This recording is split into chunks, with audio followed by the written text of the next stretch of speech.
Welcome back to the Radical Christ series. We're on episode 26, looking at Jesus as the map for every human life, all our human consciousness.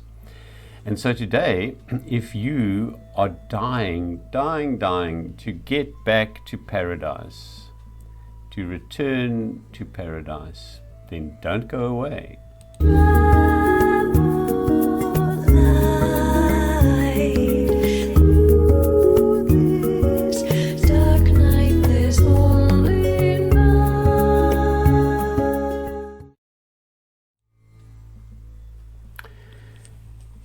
It would be wonderful to go back and live in paradise. Every religion has its idea of paradise. And in the Judeao-Christian version, paradise is this wonderful place where our first proto-parents lived with a wonderful, benevolent God. But this paradise has been lost, and there's something in us that would love to get back to this virus-free, tax-free, crime-free, death-free world. And we are told in the book of Genesis that the proto-parents could walk with God in the cool of the day, in this wonderful fellowship where they were with the heavenly being who catered for their every need, and all that is required to live in paradise is to blindly follow the rules. And that's the one thing that we just couldn't do, and so as a consequence of that we were thrown out of paradise, and so paradise is lost. But we really want to get back. So where does this desire to get back to paradise come from?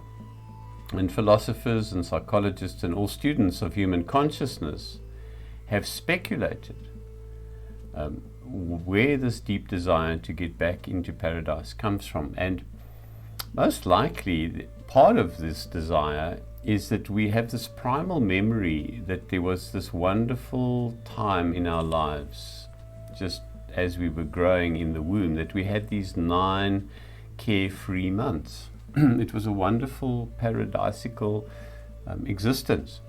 And then there was this terrifying moment of contraction and constriction when we were thrust headlong into the life that we are living now. So even our birth, the trauma of our birth, might be the longing that we have to go back to this wonderful paradise existence where we don't have to work, we don't have to worry, and everything gets done for us. The tipping point in the story of Genesis for Adam and Eve is that they make a choice to disobey the rules. They are allowed to eat everything in the garden. They can have full use of the garden. There's one prohibition: do not eat from the tree of the knowledge of good and evil. The tree of life is there. They can eat from the tree of eternal life. They can have life forever, but don't want to know the knowledge of good and evil. In other words, remain at some level unconscious. And so the tipping point for Adam and Eve is when they choose consciousness. They chose consciousness and independence over this unconscious dependence on God, on this heavenly benevolent being. And so by eating the forbidden fruit of the tree of the knowledge of good and evil, they set themselves up to go it alone against the harsh and life-threatening environment that they are thrust into. Like we are born out of the comfortable womb into the harsh reality of life, they are thrown out of paradise, and outside the gates of paradise they discover that they have a difficult life and a challenging life, but they are conscious and they know the difference between good and evil. So they have become fully conscious beings at a price. And life now is no longer eternal because they can't get to the tree of life anymore. That's inside the garden and they've been expelled. And it's only after their expulsion that human life becomes bounded from an eternal to a fixed term deal. Life is now a fixed term contract. It will end. That seems like a curse, and certainly Genesis chapter 3 portrays it as a curse, this expulsion and this limited life. Yet despite it seeming a curse, our limited lifespan is actually a gift for those who will still choose consciousness over an unthinking life.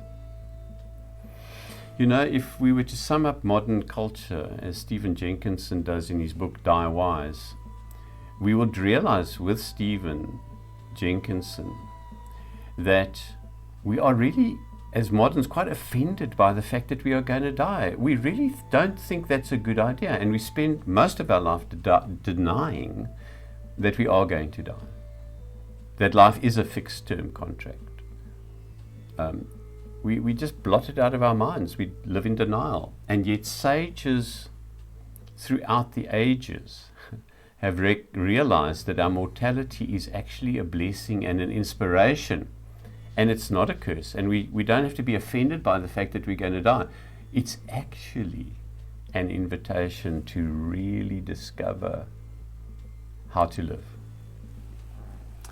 Permachodron is a Tibetan monastic, and in her Tibetan wisdom she uses a simple 3-phrase statement as her ethical measure for skillful action. Whenever she's faced with a choice, whenever she's thinking about what she should do and how she should live, she simply recites this simple mantra, which goes like this: my death is certain. The time of my death is uncertain. Knowing this, how should I live now? I know that I'm going to die. I don't know when I'm going to die. Knowing these two realities, how should I live now? It's a simple focus on the reality of death and our life as a fixed term contract, and the hour not being known, that brings our life into sharp focus in terms of choosing how we live in every moment. Now, Jesus also knew that. And in John's Gospel, one of the teachings that Jesus gives to the disciples in this final approach, he's cleansed the temple, he's driven it out, all the money changers, and he's turned against the religious business establishment, and they're coming for him. They're going to kill him. He's had this meeting with Nicodemus about the Great Reset, and Jesus then teaches his disciples about the importance of grappling with the reality of his death and their own deaths. And he says this: very truly I tell you that unless a grain of wheat falls into the earth and dies, it remains just a single grain. But if it dies, it bears much fruit. Death is not an offensive thing. Death is an invitation to fruitful life, a life of sacrifice.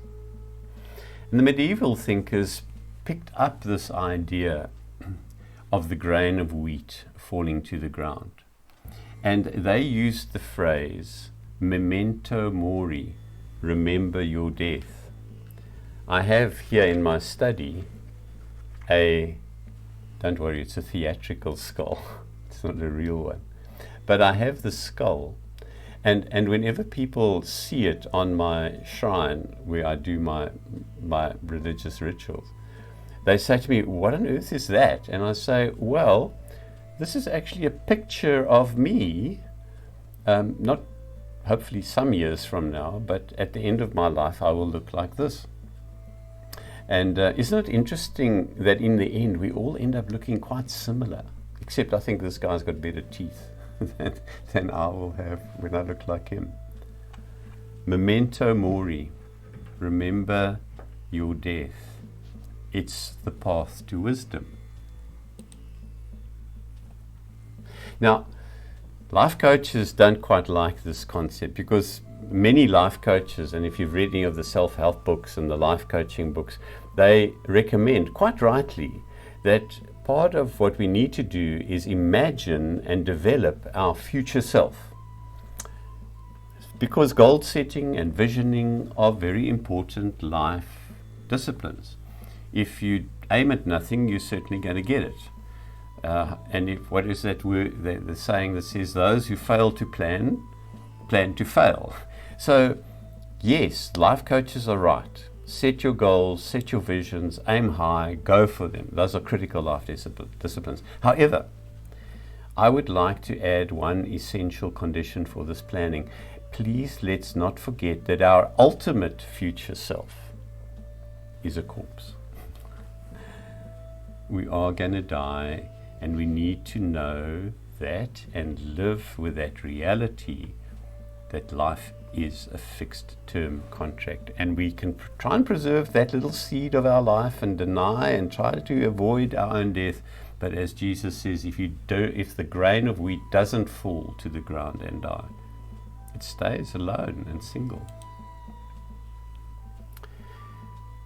Jesus spoke about life, our present self, as that grain of wheat.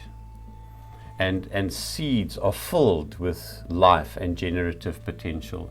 The seeds have been kept for centuries and then planted, and they sprout life because the potential for life is in that seed.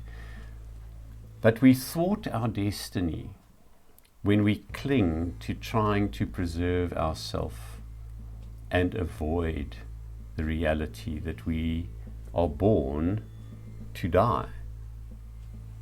We're designed to die with all the other seeds so that our species, our children and their children's children may continue the cycle of life of death, germination, fruitfulness and harvest. That is the cycle of life.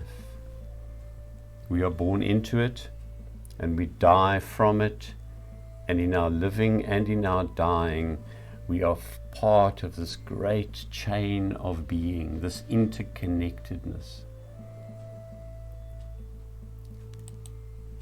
The true paradise is not some fancy garden where we're unconscious and we just obey the rules of a benevolent God and don't think for ourselves. That paradise has been lost forever because humans want to choose to be conscious. And if you've been following this series, you are one of those people who wants to be awake, who wants to be alive, who wants to be conscious of everything, including your own death. That paradise of the Bible and all our religious stories has been lost forever. We can't go back. There's an angel with a flaming sword at the gates, remember, in the story, so that's proof that we can't go back. So life in this present is all we have. This life, right now, is our greatest legacy. Well worth living for, and then well worth dying from when our time is complete. So we need to live and die in the present moment, moment by moment. Our ultimate fruitfulness, according to Jesus, according to Tibetan wisdom, according to all the saints and sages, the ultimate fruitfulness is to live sacrificial for the future, but in this moment, dying to ourselves, living for others. That, according to Jesus, is a true and accessible paradise. We can be there right now. Let the grain of wheat fall to the ground. Surrender our self-preservation for the sake of life and for others. So thank you very much for this little journey into looking at living and dying as we journey ever closer to the life and death of Jesus. So thank you very much for your attention, and take care till next time.